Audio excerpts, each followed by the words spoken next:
माता की जय, भारत माता की जय। 1 2 3 1 2 3 समर्थ भारत न्यूज को देख रहे हो, सबसे ज्यादा इसे शेयर करो, लाइक करो, कमेंट करो, क्योंकि यही है कि रुड़की के जो भी बच्चों को समर्थन देते हैं, सबसे बेस्ट चैनल हमारा कौन सा है बच्चों बताओ।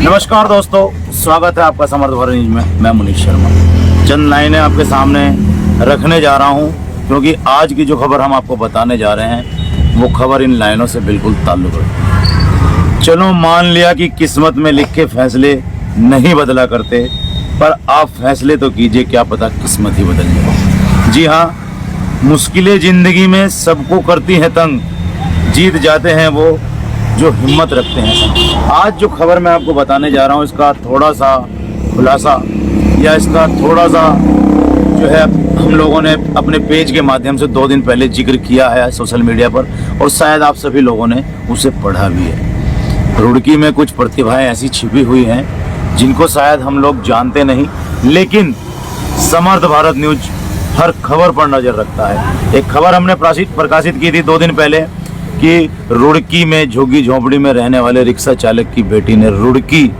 का नाम रोशन किया है और भारत की रग्बी टीम में अपना चयन कराया है, एक हिस्सा बनी है भारत की रग्बी टीम का, जिसका सीधा सीधा श्रेय उसकी अपनी मेहनत को जाता है। और जो रग्बी एसोसिएशन उत्तराखंड के जो यहाँ पर दायित्वधारी हैं, पदाधिकारी हैं, उनकी मेहनत और बच्चों के साथ उनके द्वारा किया गया कठिन परिश्रम, और एक सीधा सीधा जो श्रेय जाना है वो उसके माता पिता को। क्योंकि अगर हम लोग देखें तो आजकल किसी के पास इतना समय नहीं है कि जो अपने बच्चों की ओर ध्यान दे सके, लेकिन एक माँ बाप ये भी हैं जिन्होंने उस बच्ची को उस स्थान प्राप्त करने के लिए, उस स्थान तक जाने के लिए कड़ी मेहनत और उसका साथ भी दिया है। क्योंकि बच्चों का साथ देना बहुत बड़ी बात है। लड़कों को बहुत लोग प्रेफरेंस करते हैं, लेकिन एक लड़की को, और वो भी गरीब लड़की को, उसका सहयोग करना माता पिता के द्वारा बहुत बड़ी बात है। आइए बातचीत करेंगे।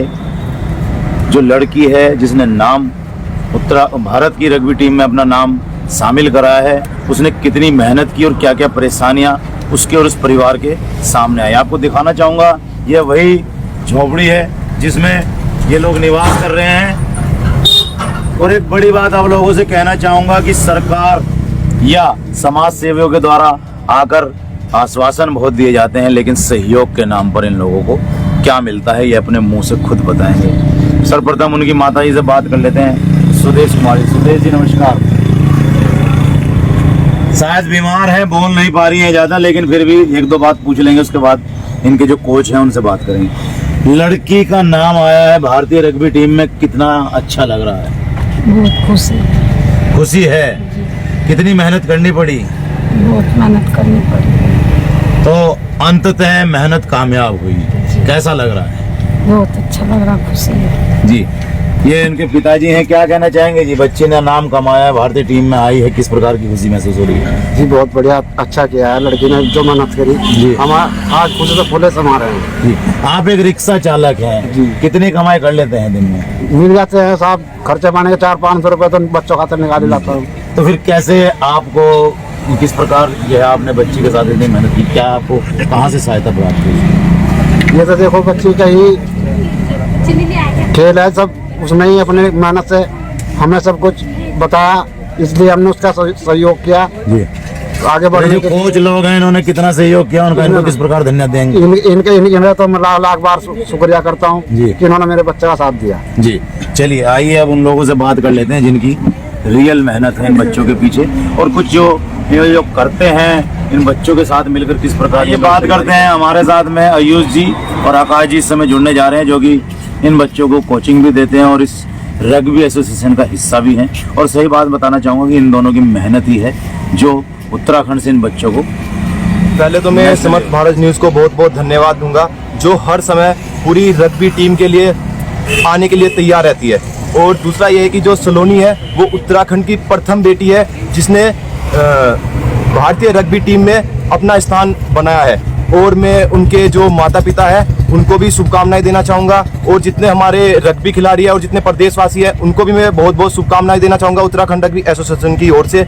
और उसने बहुत मेहनत की है यहाँ से निकलने के लिए। दिन रात मतलब उनके जो माता पिता है उन्होंने भेजने के लिए, उसके डॉक्यूमेंट कंप्लीट करने के लिए दिन रात बहुत मेहनत की है जी। तो जैसे कि सलोनी गई थी, आपके यहाँ से कितने बच्चे सिलेक्ट होकर गए थे? यहाँ से 5 बच्चे सिलेक्ट होके गए थे और उसमें से सलोनी ही भारतीय रग्बी टीम में स्थान बनाया उसने। अच्छा आकाश जी, जहाँ तक मेरे को नॉलेज है, मेरे को जानकारी है कि इस बच्ची के डॉक्यूमेंट्स वगैरह में भी कुछ दिक्कत आई और अंत समय आते आते इस बच्ची को रोक दिया गया था कि आप टीम में नहीं जा पाओगे क्योंकि डॉक्यूमेंट्स पूरे नहीं। लेकिन इनके माता पिता ने दिन रात भाग दौड़ करने के बाद बहुत कोशिश, आप लोगों का भी सहयोग रहा इसमें, अंत में उस बच्ची का नाम चयनित हुआ। अगर ऐसा होता ये बच्ची वहाँ ना जा पाती, किसी कारण तो रह जाता उत्तराखंड। हाँ, रह जाता, फिर उत्तराखंड का नाम रोशन नहीं होता और जितने यहाँ पे जो उनके माता पिता है वो भी खुश नहीं हो पाते क्योंकि वो भी सोचते कि हमारी बच्ची नहीं जा पाई यहाँ से। देखिए, मैं आप लोगों को बताना चाहूँगा, यहाँ पर बहुत से समाज सेवी आए हैं, बहुत से नेतागण भी आए हैं और तो और प्रशासनिक अधिकारी भी यहाँ पर बहुत से कार्यक्रमों में हिस्सा बने हैं रग्बी टीम का जो है खेल देखेंगे। समर्थ भारत न्यूज की टीम ने हमेशा उनके सामने इन परेशानियों का जिक्र किया है कि भाई ये जो लोग हैं, ये जो गरीब तबके के लोग हैं, ये जो बच्चे इस समय रग्बी टीम का हिस्सा बने हुए, इनके डॉक्यूमेंटेशन में बहुत कमियां हैं, डॉक्यूमेंटेशन नहीं बन पाती। गरीब परिवार है, इन लोगों को पता नहीं रहता है डॉक्यूमेंट किस प्रकार पूरे किए जाए, लेकिन उसके बावजूद भी किसी ने ध्यान अभी तक नहीं दिया है। ये जो उत्तराखंड का आज नाम रोशन किया इस बच्ची ने, डॉक्यूमेंटेशन के कारण यह भी रह जाता अगर लास्ट समय पर इनके माँ बाप और इनके कोच लोगों ने कोशिश ना की होती अंतिम समय तक।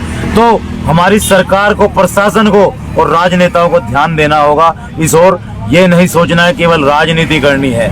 ये जो बच्चे नाम रोशन कर रहे हैं अपने उत्तराखंड का, अपने शहर का, इनको सपोर्ट भी करनी पड़ेगी और इनके डॉक्यूमेंटेशन देखने पड़ेंगे क्योंकि बहुत सी बार बहुत से प्रशासनिक अधिकारियों के नाक के नीचे काम करने वाले, मैं सीधे सीधे नहीं कहना चाहूँगा, लेकिन जो जमीनी स्तर पर करते हैं वो एक साइन करना भी उचित नहीं समझते हैं, उनकी ओर ध्यान देना पड़ेगा। जी हाँ आकाश जी, आपसे बात सुन, क्या कहना चाहेंगे? बच्ची ने नाम रोशन किया है, आप भी जो हैं कोच है, कहीं ना कहीं आपकी भी भागीदारी है, क्या कहना चाहेंगे? सर प्रणाम, सबसे पहले आपके न्यूज़ चैनल को धन्यवाद करता हूं। जब भी हम बुलाते हैं हमारे पास हर टाइम खड़े हो आप, बड़े भाई के उससे। तो मैं यही कहना चाहूँगा, जैसे हमारे पास सबसे पहले मैं यही बात कहूँगा, पूरे उत्तराखंड को बधाई। उसके बाद हमारे रग्बी एसोसिएशन पूरे प्रदेश को बधाई देती है कि आपकी एक छोटी सी बेटी झोपड़ी से निकल के गई है, तो सबको बधाई। उसके बाद हमारा मेन पॉइंट रखते हैं हम हर न्यूज़ चैनल के लिए, राजनीति तो हम करते नहीं क्योंकि इसलिए हमें ये सबसे पहले ग्राउंड, हमारे खेल मंत्री को रग्बी का संज्ञान भी नहीं होगा, तो हम खेल मंत्री जी से सभी नेताओं से हाथ जोड़ के विनती करते हैं कि रुड़की में भी एक ग्राउंड होना चाहिए रग्बी का।